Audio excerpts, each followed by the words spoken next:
Hey everybody, Terry King here from Jafffa Adventures. Welcome to the channel and welcome to part 2 of the 79 series bonnet scoop installation onto the 200 series bonnet. I'm heading to the couriers on the Gold Coast at Arundel to pick up the bonnet.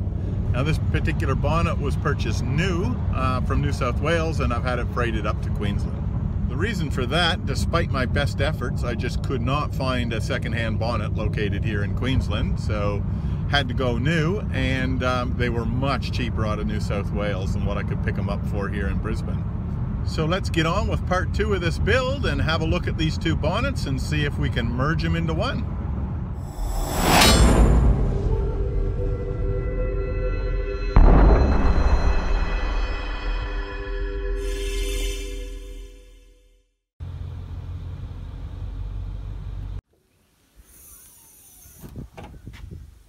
Okay.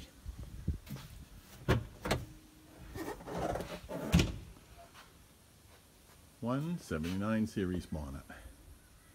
Let's unload this sucker and see what we've got.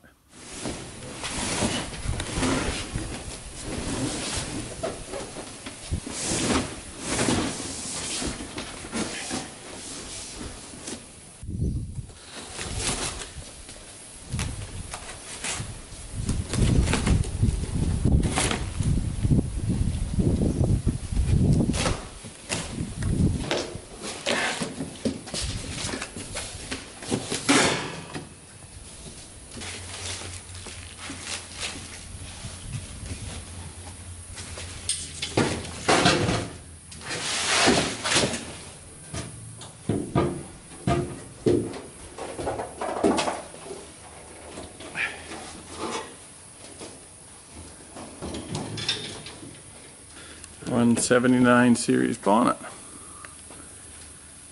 off the current shape.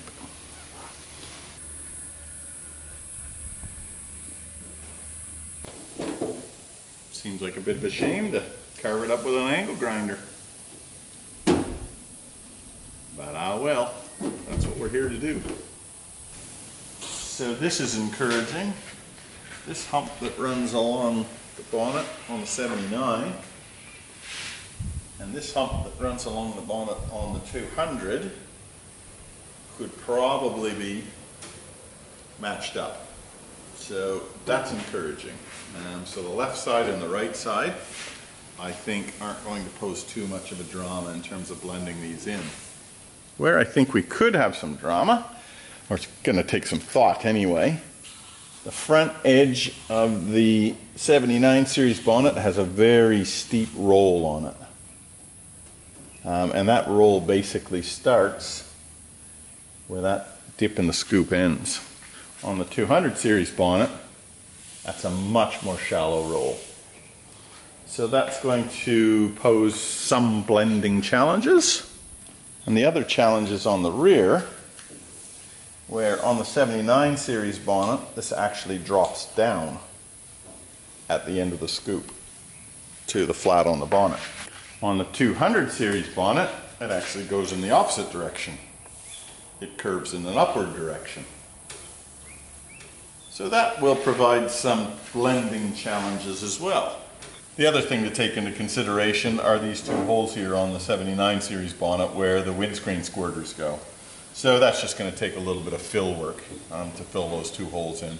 Because obviously on the 200, the windscreen squirters are up under that plastic cowl.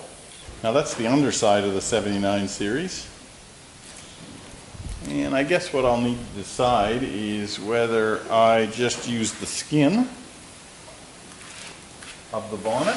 So basically take the angle grinder and cut around the perimeter of the bonnet and separate the skin from the frame.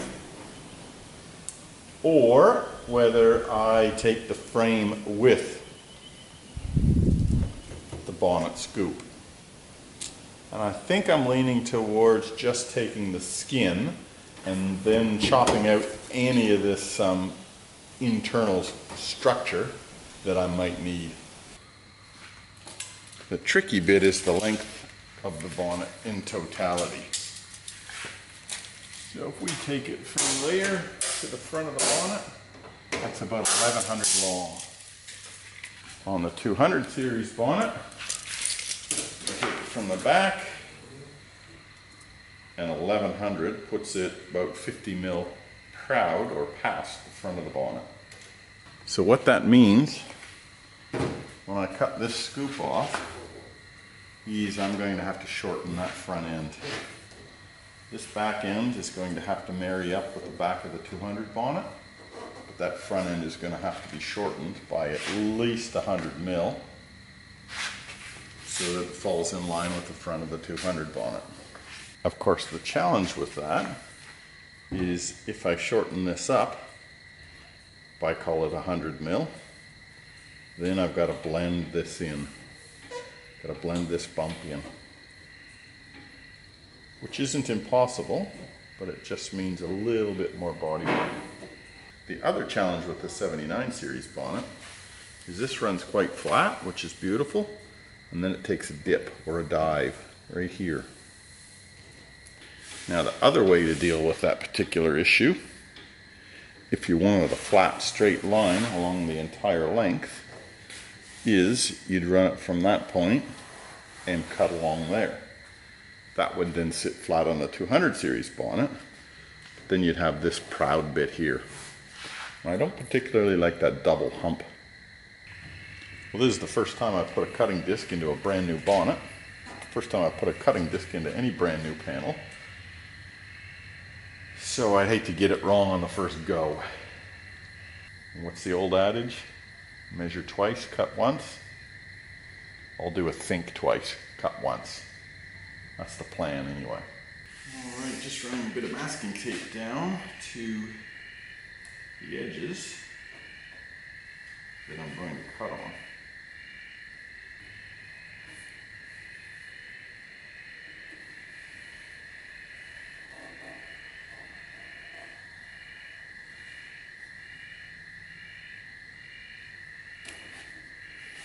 Which will look something like that. So that is what's going to get cut out of this sucker. Okay, here we are, point of no return.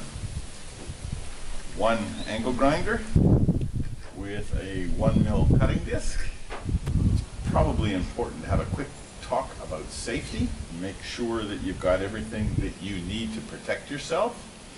So first of all, safety thongs, check. Safety gloves, check. Eye protection, glasses, check. And good old hearing protection. So let's do this. Let's cut out this bonnet scoop.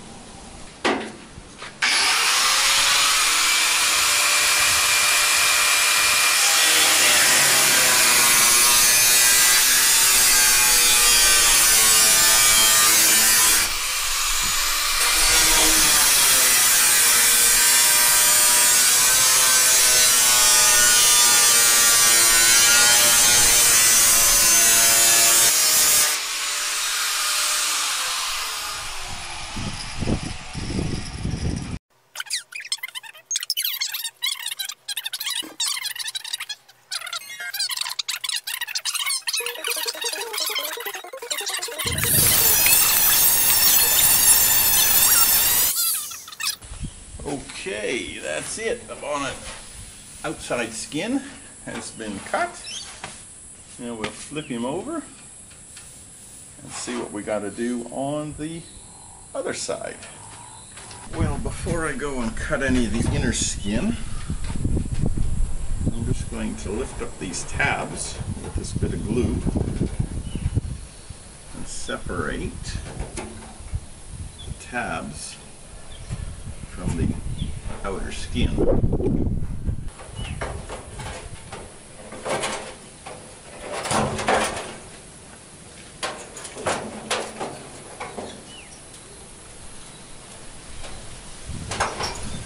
Alright, something is holding us together up inside here.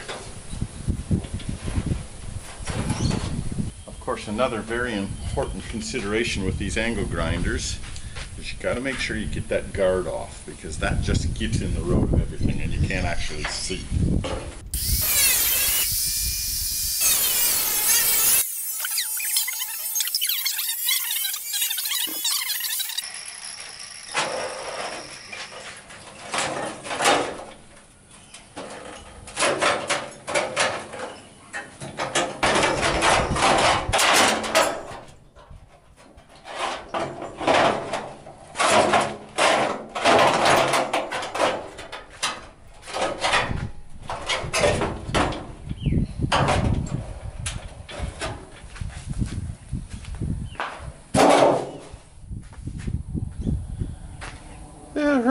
think we got it.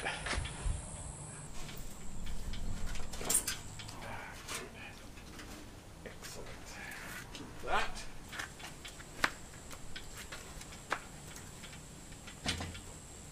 .179 series bonnet bulge, soon to be 200 series.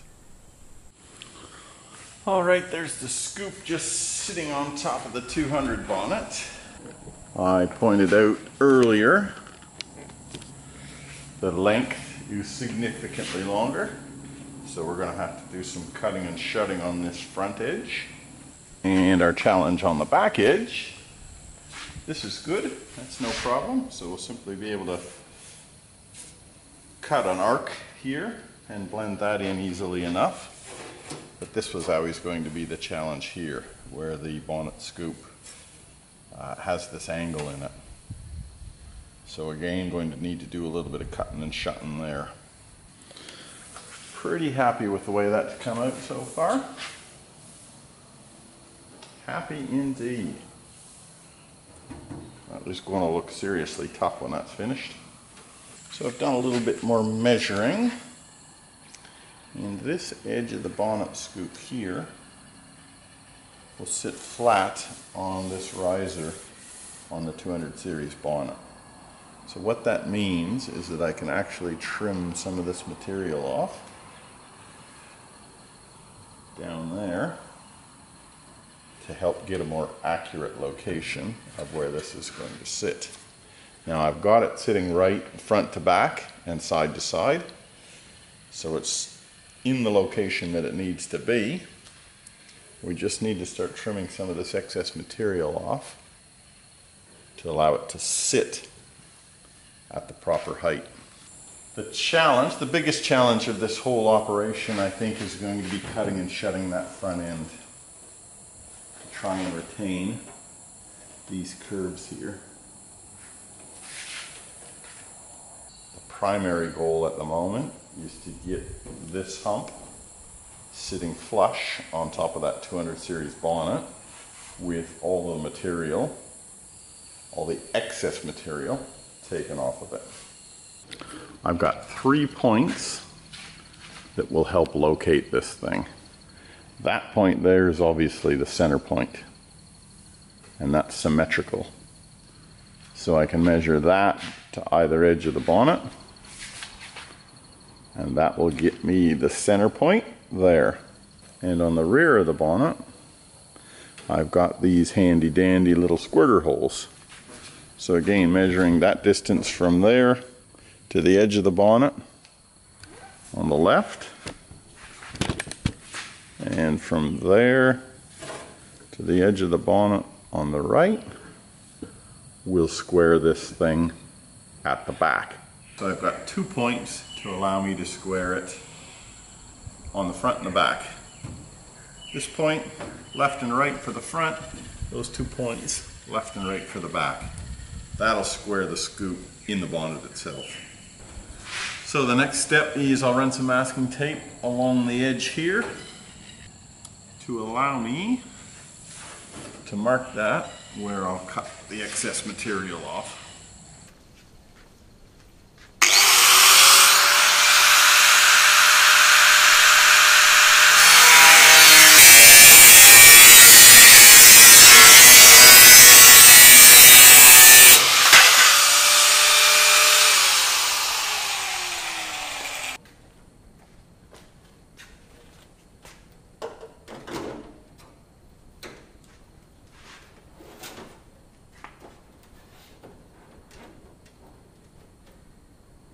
So we've got that excess trimmed off the edges here now. I will need to cut that arc next. And I think I'm going to have to cut the hole in the top of the 200 series bonnet to let this sit down where it needs to sit down. So this is not an easy operation, there's no doubt about that. But listen, with a little bit of skill, a little bit of time, I think and the right tools, I think anybody can have a crack at it. Hey, what's the worst thing that could happen? You screw it up.